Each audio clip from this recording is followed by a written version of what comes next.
एहिठाम ककरो हाथ कटे जे खून निकलै छै तऽ डरि जाइ छै। हम सामनामे हमरा आँखिके सामनामे लहास रहै छै आ ओकरा पैरसँ पार कऽ के जाय पड़ै छै। आर बहुत सारा लहास रहै छै किएकि वो एल्टीट्यूडपर केओ उतारि नहि पाबै छै, जो मरि गेल तऽ ओतहिए छोड़ि देलक। तऽ मतलब डर नामके चीज तऽ खतमे भए गेलै। आब पिछला साल नवमी के दिन नेहरू इंस्टीट्यूटमे जेकि 27 के 27 आदमी एम्बुलेंसमे खत्म भए गेलै, ओहि ट्रेनिंगमे हमहूँ रही। लेकिन हमर बेसिक कोर्स चलैत रहै, हम एडवांस कोर्समे नहीं। एडवांस कोर्समे ई एनो घटना भेलै रहै, बेसिक कोर्समे हम रही। तऽ हमसब देखलिए 27 के 27 आदमी के माय बाप कोनैत रहे, ककरो तो लहास नहीं भेटले। जेकि 15 दिन में एवरेस्ट सबमिट करने वाली लड़की सविता कंसवाल रहे, जरा तेनजिंग नोर्गे अवार्ड भेटले हैं राष्ट्रपति तरफ से, ओहो रहथिन। ओहो डेट केलखिन हाँ उएह अथीमे। तऽ हम तऽ देखलिए 27 के 27 आदमी के मरैत देखलिए आँखिके सामनेमे।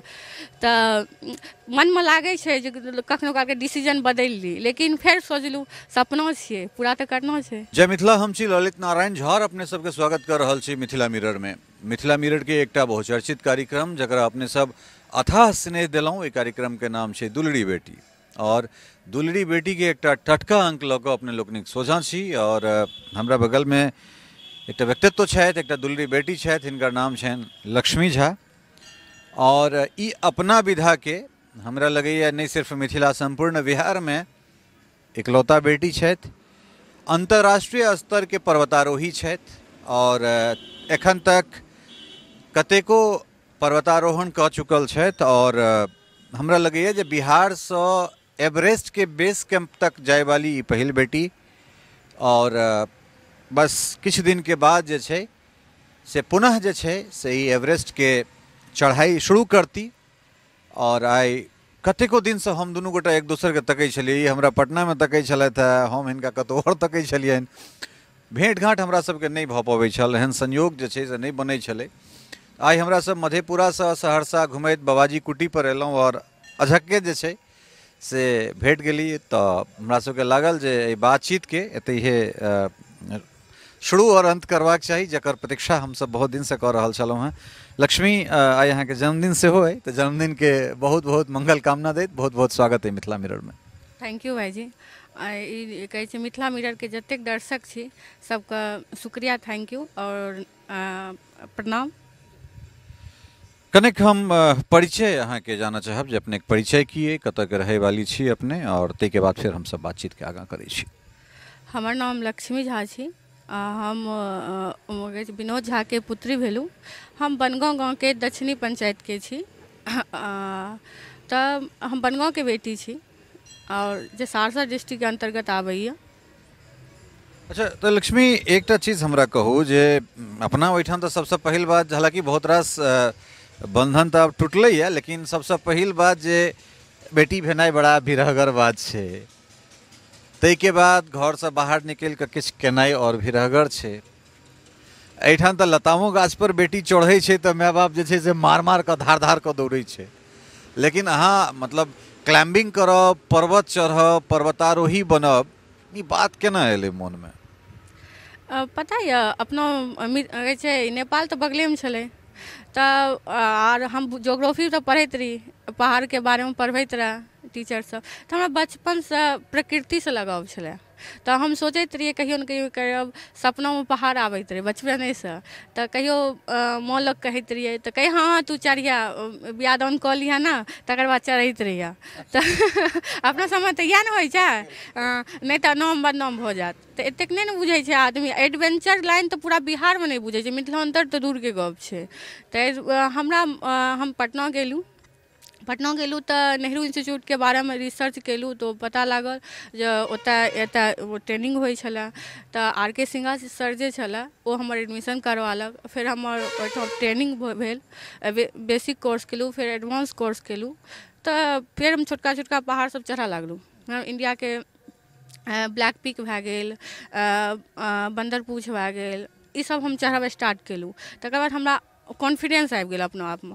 फिर हम कहलिए एकटा इंटरनेशनल जाके देखै छी, फिर इंटरनेशनल केलूँ। फिर मतलब सोलो ट्रैक कए कऽ एवरेस्ट बेस कैंप गेलहुँ। फिर हम अरारत एवरा सबमिट कए केलूँ हँ। और हमरा एवरेस्ट जा रहल छी एखन वर्तमानमे, और भविष्यमे हमरा बहुत किछु करना यऽ। तो अंतर्राष्ट्रीय कौन कौन क्लाइंबिंग जे छे से एखन तक सोलो या फिर ग्रुप में एखन तक कौन कौन के लिए अपने? हम तो इंडिया के बहुत सारा केलू हैं और किलिमंजारो हम 8 मार्च का वुमेन्स डे जे हो जाए छे तो ओहि दिन हम सबमिट केलू हैं। होलियो रहा ओहि दिन, हाँ पिछला बार होलियो रहा आ ओहि दिन हम सबमिट केलू हैं। आ ओकर बाद फिर हम एडवांस कोर्स करे चलि गेलू। एडवांस कोर्स कए के तकर बाद हम ये अरारत सबमिट केलू हैं। अरारत केलाके बाद आब एवरेस्ट के सोचि रहल छी जाय ला। तो एखन तक जे छे से कतेक फीट कतेक मीटर तक जे छे से अहाँ चढ़ाई के लिए अलग अलग जे पहाड़ सब छे ते में हाईएस्ट जे एखन तक कतेक मीटर तक के चढ़ाई एखन तक के लिए? हम के लिए यहाँ 6300 मीटर, हाँ जे कि जानो कि एवरेस्ट है ना 8848 50 भए गेलै, 48 पहिने रहे 50 भए गेलै तो हम 6300 तक गेल छियै। हाँ आ सोलो तो हम ओ एवरेस्ट बेस कैम्प तक गेल छी। आर ओकर बाद कहै छै हम ये किलिमंजारो छै 6000 मीटर छै लमसममे। ई अरारत जे बहुत ज़्यादा टेक्निकल छै, कहै छै एवरेस्ट अहाँ गूगल पर डालबै एवरेस्ट बहुत ज़्यादा टफ छै, काफ़ी टेक्निकलो छलै। और ई हम 41 घंटा में सबमिट केलू हँ, जबकि लोग के 10 दिन 12 दिन लग जाए छे। मतलब जे 10 दिन 12 दिन में जे केओ गोटा चढ़ाई पूरा करे छे तकरा अहाँ 41 घंटा में पूरा कर लिए। तो मतलब कि नॉन स्टॉप चढ़ाई छले या फिर बीच में कतो रुकलो रहिए? नहीं, हम जना लंच डिनर ओत टाइम टेबल अपना जाने अपना खाना लेवे नाश्ता लेवे तो ता अहाँके शरीर काज नहीं करत, ओहि ला स्टॉप लैत रहिए, ओकर बाद नहीं स्टॉप लैत रहिए। ई तो टेक्निकल चीज पर हम अबै छी। टेक्निकल चीज कने लोगों के बुझनाई कने बहुत रास चीज हमरो सबके जानकारी भेटत। हालांकि जे विधा में छी पत्रकारिता में छी तो थोड़े बहुत हमरा सबके तो सब चीज के जानकारी ले राखऽ पड़ैत अछि, मुदा टेक्निकल जानकारी तखने भेटै छै जखन ओहि विधा के केओ लोक संगे हमसब बैसै छी या उनका संगे बातचीत करै छी। तो जखन चढ़नाई शुरू केने रहिए छोट छोट चीज छोट छोट पहाड़ चढ़नाई शुरू केलिए तो गाँव में जे छै से कानाफूसी तो शुरू भऽ गेल हेतै जे बेटी एकर मतलब की कऽ रहल छै, पहाड़ चढ़ि रहल छै ई ओ, या फिर माता पिता के केहन रुझान रहन और जखन सफलता भेटलै तो ताहिके बाद तो फिर मिथिला के बेटी बनि गेलिए। तो दुनू के बीच के जे जर्नी छलै से जाना चाहब सबसे पहले। हमार गाँव के जे छै, हमार गाँव के वातावरण पढ़ाई लिखाई आ बेटी के सपोर्ट कर शुरुए से छलै, एहन बात नहीं छै। क्यों निगेटिव नहीं रहले पॉइंट, हमार शुरू स्टार्टिंगे पॉइंट जखने भेले रहे हम एवरेस्ट बेस कैम्प जे पहले गोरा गेलिए तो हमार गाँव के लोग बहुत खुश या कहियो मतलब कमेंट बाजी नहीं भेले। एखनो कियो भी बेटी आगू बढ़े छै हमार गाँव के लोग कमेंट बाजी नहीं करे छै, ओकरा सपोर्ट करे छै। मिथिला में कियो भी गाँव पढ़ल लिखल हो या सपोर्टिंग है तो हमारा बनगाँव एतबा कियो नहीं छलै। हाँ क्यों नहीं भऽ सकैया। आर एखनो हमर जतबा हमर भाई भैयारी सपोर्टिंग के छै, गाँव के हरेक लड़का लड़की भाई बहन सब बढ़ के सपोर्टिंग में खड़ा होइ छै। हमर जहन हम सबमिट कए के आबै छियै तो ओहि दिन हमरा गाँव में एक पर्व रहे छै, जेना होली दीपावली होइ छै तेना एक पर्व के माहौल रहे छै, बहुत खुश रहे छै सब, बहुत खुश। एठुनका होली तो अद्वितीय छैहे बनगाँव के। हाँ होली दीपावली सब किछु अद्वितीय छै, लेकिन होली बाबाजी के लए कऽ बहुत अद्वितीय छै हमरा गाँव के। बिल्कुल बाबाजी परसरमा में जतबे पूजल जाइ छै ततबे जे छै से बनगाँव में सेहो बाबाजी अलग अलग बहुत सिद्धि जे छै से पारस मनी में भेटलनि हैं रहुआ संग्राम में। तो बहुत रास बाबाजी के जे छै से जगह छनि और सौंसे बाबाजी सद्यः जे छै से सतत छथिन। अच्छा लक्ष्मी, एकटा चीज आप जाना चाहब जे कि इहो में कोनो वेट कैटेगरी होइ छै या फिर अपना शरीर के कतेक फिट राखऽ पड़ै छै? अगर मान लिया अहाँ के बेस कैम्प से आगाँ जेबाक अइ तो ट्रेनिंग कतेक दिन से पहले शुरू कऽ दै छियै, डाइट केना रहै छै और चढ़ाई के की प्रोसीजर SOP जे छै से की छै से सब कनेक्ट सेहो जाना चाहब। देखियो अहाँ के वेट कतबो यऽ हम नाम सुनने हेबै अरुणिमा सिन्हा, ओकरो हेल्थ हमरे एहन छै, ओकरा एकटा पैर नहीं रहे। ई कहानी हम लोग के सुने न छलिए मैथिली में अरुणिमा सिन्हा के, अहूँ सुनि सकै छी जाके, बहुत मोटिवेटेड स्टोरी अरुणिमा के छै जी। अहाँके शरीर में कतबा मतलब अथी प्रतिरोधक क्षमता यऽ ओ मायने रखै छै, वेट मायने नहीं राखै छै। अहाँ कतबा दिन कतबा देर कतबा घंटा ओ हाई एल्टीट्यूड में संघर्ष कए सकै छियै ओ मायने राखै छै। तो ओ धीरे धीरे कोनो चीज के रनिंगे करियो तो ओ टाइमिंग तो बढ़ल जाइ छै। तो एना ट्रेनिंगे करियो एडवेंचर लाइफ में तो अहाँके तो मतलब मुकाम बढ़ले जात। आ जहन अहाँके मतलब एक मुकाम बनि जायत ने तऽ आत्मविश्वास जे कहै छै ने ओहिसँ लबालब भऽ जेबै आर अहाँ आगाँ बढ़ैत जेबै। कपड़ा तो ओकर अलग से बनैत हेतै, कारण हाई एल्टीट्यूड पर जेबै। माइनस कतेक डिग्री तक टेम्परेचर भऽ जाइ छै? माइनस हम एखन धरि गेल छियै -20 डिग्री। हाँ 20। मतलब हाथ एना करबै नॉर्मली तऽ जमि जेतै। आ जमि जायत तऽ ब्लू जहिना भेल तऽ ओकरा काटि कऽ फेंकय पड़त। ब्लू आबि गेल रेडनेस भए गेल तऽ ठीक यऽ, जहने ब्लैक आयल हाथके तऽ ओ पूरा किएकि अहाँके इम्हरो खराब कए देत, ओकरा काटि कऽ फेंकय पड़ै छै। तऽ मतलब सोचियौ शरीरके अपना आपके कतेक खतरोसँ खेल कऽ, लेकिन जकरा प्रकृतिसँ प्यार छै तऽ अहाँ बुझे सकै छै। अच्छा, एकटा चीज और हम जानना चाहब जे कतेक वेट लऽ कऽ चल, ऑक्सीजन सिलेंडर लऽ कऽ चलऽ पड़ैत हेतै तऽ सिलेंडर कतेक किलो के रहै छै? ऑक्सीजन लए कऽ हम एखन धरि नहीं चलिए, आब एवरेस्ट पर चढ़बै ऑक्सीजन लए कऽ, किएकि 6300 तक आइ तक हमरा ऑक्सीजन यूज नहीं भेलै। मतलब कतौ ऑक्सीजन के कमी नहीं बुझायल? आइ तक नहीं हमरा लगे बाबाजी के आशीर्वाद संगे बहुत पैघ। आ चाचाके संगी रहथिन, बहुत लोग छथिन एखन हमरा अगल बगलमे। हमर पप्पा रहथिन, वएह चाचा खिस्सा कहैत रहथिन तऽ तोहर बाबाजीके पप्पा बहुत सेवा केलखिन हँ, तऽ तू नहीं कए रहल छियौ, बाबाजी तोरा बापके कर्तव्य करवा रहल छौ। जहन क्लाइंबिंग करै छियै तहन वजन कतेक रहै छै संग में, और केना खाना पीना के केना कैलकुलेशन केना होइ छै जे हम कतेक वजन लऽ कऽ? ई तऽ नहीं बुझल है जे 10 दिन में अगर केओ गोटा सफर तय करै छै ओकरा अहाँ 41 घंटा में पूरा कऽ देलियै, लेकिन रसद पानी तऽ पूरा अहाँ लऽ कऽ चलबै ने? 25 किलो वेट रहै छै। हाँ वेट पर या ने कहलू वेट के नहीं, अहाँके कतेक ओहि संघर्षमे स्टेमिना हाँ शरीरमे कतबा यऽ। आ पता यऽ सामनामे आगिके सामनामे एहिठाम ककरो हाथ कटै छै खून निकलै छै तऽ डरि जाइ छै। हम सामनामे हमरा आगिके सामनामे लहास रहै छै आ ओकरा पैरसँ पार कऽ के जाय पड़ै छै। आर बहुत सारा लहास रहै छै किएकि वो एल्टीट्यूड पर केओ उतारि नहीं पाबै छै, जो मरि गेल तऽ ओतहिए छोड़ि देलक। तऽ मतलब डर नामके चीज तऽ खतमे भए गेलै आब एडवेंचर लाइफमे जाइसँ। आर मुश्किल तऽ बहुत सारा होइ छै, कखनो तऽ एहन होइ छै समिट छै मतलब 200 मीटर होइ छै कि आब हमरा बात नहीं भए सकैए, लेकिन फिर अपना आपके मोटिवेट केलहुँ, बाबाजीके याद केलहुँ आर माय बापके याद केलहुँ तऽ ओ कखन समिट भए जाइ छै ओहो नहीं पता नहीं चलै छै। एवलांच कतौ भेटलैए? एक बार हम सुनने हेबै पिछला साल नौमी के दिन नेहरू इंस्टीट्यूटमे, जेकि 27 के 27 आदमी एम्बुलेंसमे खत्म भए गेलै। ओहि ट्रेनिंगमे हमहूँ रही, लेकिन हमर बेसिक कोर्स चलैत रहै, हम एडवांस कोर्समे नहीं। एडवांस कोर्समे एहनो घटना भेलै रहै, बेसिक कोर्समे हम रही। तऽ हमसब देखलिए 27 के 27 आदमी के माय बाप कोनैत रहे, ककरो तो लहास नहीं भेटले। जे कि 15 दिन में एवरेस्ट सबमिट करने वाली लड़की सविता कंसवाल रहे, जकरा तेनजिंग नोर्गे अवार्ड भेटले हैं राष्ट्रपति तरफ से, ओहो रहथिन। ओहो डेट केलखिन हाँ इएह अथीमे। तऽ हम तऽ देखलिए 27 के 27 आदमी के मरैत देखलिए आँखिके सामनेमे। तऽ मनमे लागै छै जे कखनो कालके डिसीजन बदलि ली, लेकिन फेर सोचलहुँ सपना छियै पूरा तऽ करना छै। एक एक डेग जे छै से एक एक युग के बराबर लगैत हेतै। केना डेग बढ़ाबै छै, मतलब की ओकर मतलब एसओपी हम जानना चाहै छी, कने हमरो मोन में एहन तरहक बात केना जे छै से चीज के फंसाबै छियै? कतौ चढ़ाई सीधा मतलब जे छै से 90 डिग्री भऽ जाइ छै, कतौ 180 डिग्री भऽ जाइ छै, तऽ फेर ई कोन तरह से जे छै से जे होइ छै ने एक बार मारलू तो फेर नहीं अथी गथल ओहन टाइपसँ, तहन फेर मारऽ पड़ै छै। कमसँ कम एक जगह तऽ 10 बार स्क्रैप्ट मारऽ पड़ै छै। तहन शूज जे होइ छै हाँ शूज पर जे होइ छै ट्रैकिंग शूज, एक कहै छै स्नो शूज अलग होइ छै। स्नो 3 बार 4 बार बजालू तहन फसल। आ ई नहीं ये गारंटी जे ऊपरसँ अहाँ चढ़ै छी तऽ गिरबै नहीं। कए बेरा तऽ हम ऊपरमे लटकल रही, ऊपरसँ कहै छै 100 मीटर नीचो गिरलियै हँ, लेकिन बाबाजीके दया रे किछु नहीं भेलै।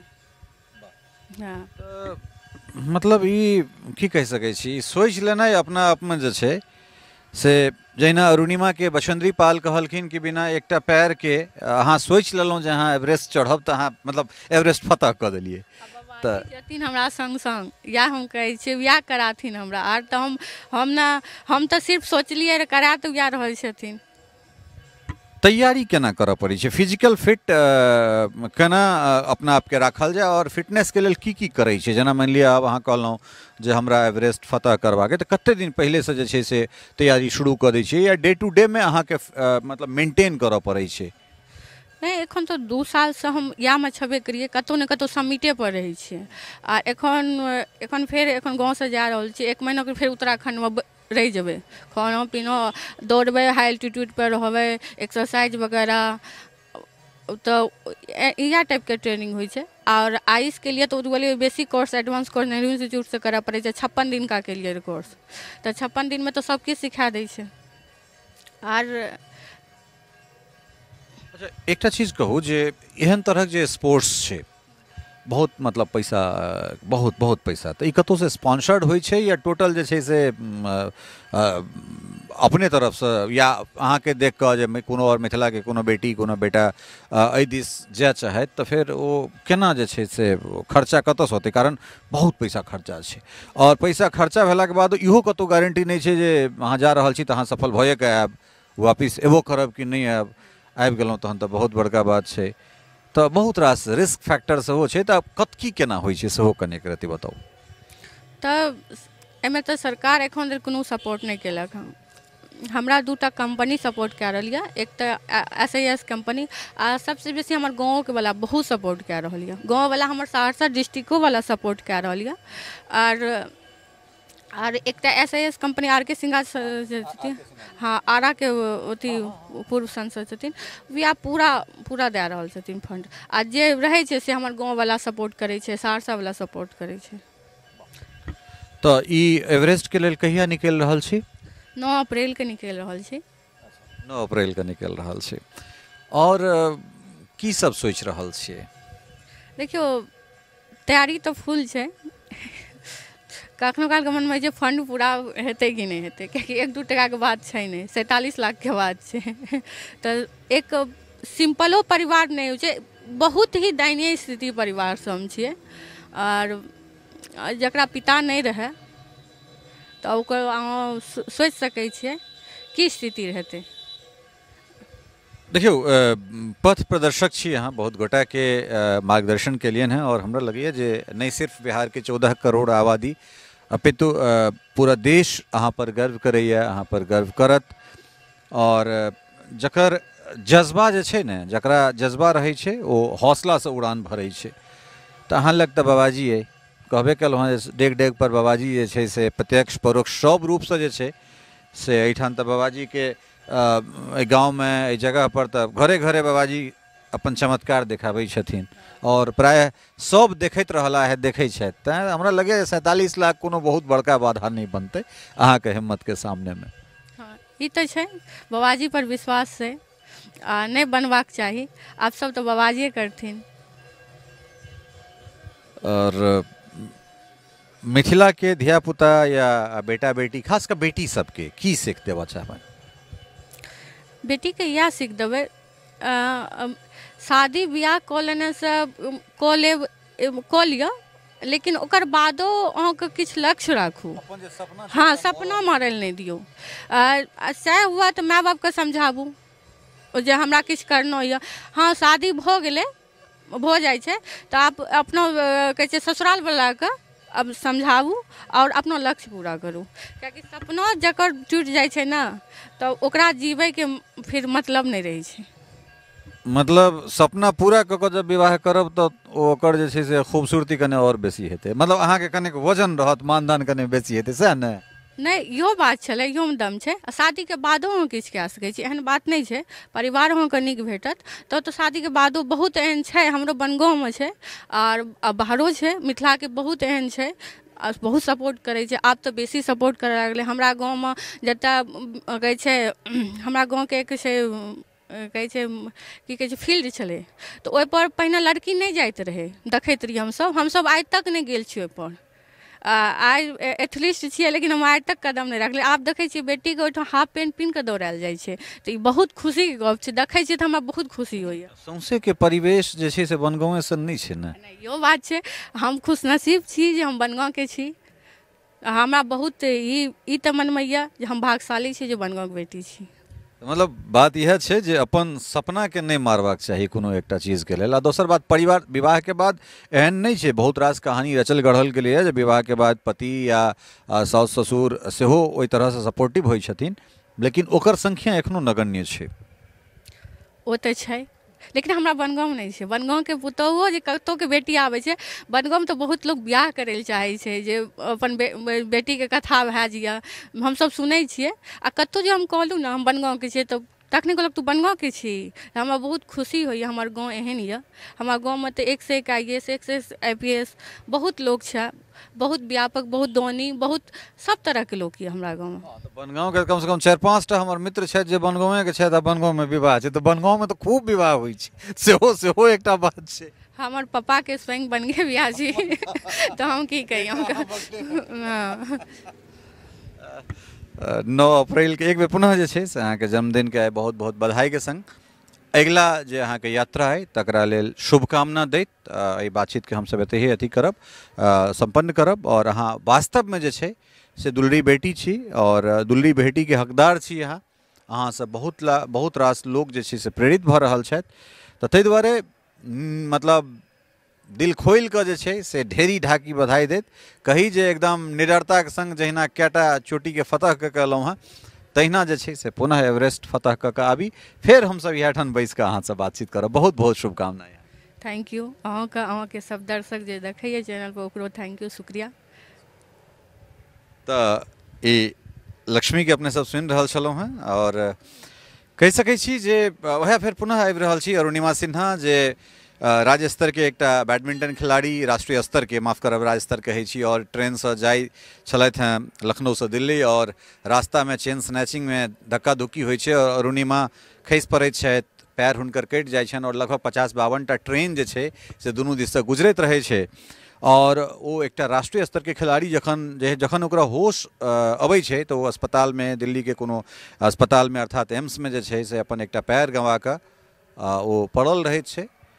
टूट जेबाक चाही अमूमन एहि परिस्थिति में जे आदमी के पूरा जीवन पैर पर निर्भर करैत छै, ओकरा जखन पता लगे छै ओकर पैर नहीं छै, तखन ओकर जे संकल्प छै वो कतेक कठोर छै या निश्चय कतेक दृढ़ निश्चय छै जे ओ तखन सोचै छै जे हमरा की करबाक अछि, एवरेस्ट पर चढ़बाक। जे मतलब भारत के जनसंख्या के पॉइंट के 1 करोड़वां हिस्सा अगर कही तो ओतेक आदमी सफल होते हेतै जे चीज में ओ सोचै छै। बगल में लक्ष्मी कहबे कलथि है जे लाश पड़ल रहैत छै, ओहि लाश के नंगि कऽ ऊपर जाय पड़ै छै, ई नहीं पता छै जे हम एबै कि नहीं एबै। अरुणिमा जखन आबि रहल छली है, एवरेस्ट फतह कऽ कऽ नीचे आबि रहल छली है, हुनकर गैस सिलेंडर खत्म भऽ गेल, ऑक्सीजन सिलेंडर खत्म भऽ गेलनि। आब ओ कते काल जीतैत नहीं पता छै, लेकिन तखन जे कोनो ब्रिटेन के पर्वतारोही कोनो महिला जा रहल छलै, ओकरा लग 2 टा सिलेंडर छलै, एकटा हेवी वेट भऽ रहल छलै, तो सिलेंडर खोलि देलकै, ओ पकड़ि लेलकै और फेर ओकर जान बचि जाइ छै। तो ओहि रास्ता में चमत्कार होइ छै और एहन चमत्कार के तऽ देखैत एलथि हैं। तऽ तें बेटी ध्वजा गारबे करती, झंडा लहरेबे करती हमरा सभक, और पुनः जे छै से बेटी के संगे हम सब बैसब और ओहि जश्न में ओ जे जयघोष हेतै ताहिमे हमहूँ सब संग हैब। आजुक अंक में एतबे, भेटै छी फेर कोनो एहने दुलरी बेटी संग और हुनकर जे जज्बा वाला कहानी छै ओहि कहानी के लऽ कऽ अपने लोकनिक सोझा अबै छी। ता धरि के लेल बहुत बहुत धन्यवाद, नमस्कार। टफकॉन XT 600 HCR TMT रीवा। पहले भी बोला था, अगर घर को बनाना है एक्स्ट्रा टफ, तो आप भी दिखा सकते हैं अपनी हीरोपंती टफकॉन XT के साथ।